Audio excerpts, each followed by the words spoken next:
Les algues tapissent les fonds des lacs de l'Aube. Ça sent la mer, hein.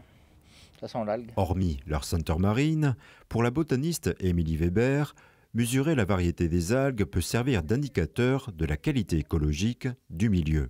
Et plus il y a d'espèces différentes, plus la biodiversité est importante et donc ça veut dire que plus l'écosystème est en bon état de conservation. Jusqu'à présent, cette étude du milieu des lacs est réalisée uniquement à partir de mesures physico-chimiques de l'eau et non des algues. On utilise une sonde multiparamètres.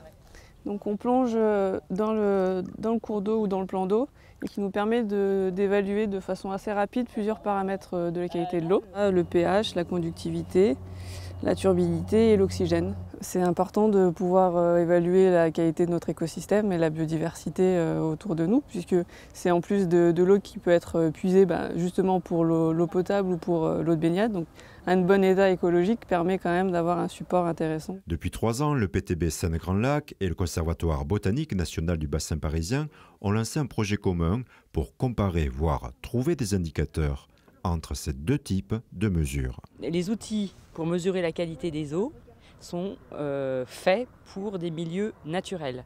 Ici, on est dans des milieux artificiels qui ont la propriété de se vider et de se remplir. Donc on essaye de construire nos propres indicateurs et dans ce cadre-là, on fait appel donc à des chercheurs comme le Conservatoire botanique. Ça permet d'expliquer aussi d'autres choses, par exemple la présence de ces végétaux ont peut-être un impact fort sur la population d'oiseaux qui séjournent. Pour l'instant, 3 jours de prélèvement ont été organisés ou prévus pour chacun des lacs de Champagne à la recherche d'algues d'espèces caracées. Des espèces peut-être sonnettes d'alarme qui vont nous indiquer que le milieu aquatique est en mauvais état de conservation et souffre d'une pollution, ou à l'inverse des espèces qui vont nous révéler que l'écosystème fonctionne très bien. Sur le plan de la connaissance scientifique, c'est une étude sans précédent. Cette recherche devrait se terminer l'an prochain. Elle permettra de déterminer les liens entre mesure de l'eau, présence d'un certain type d'algues et qualité de l'eau et du milieu.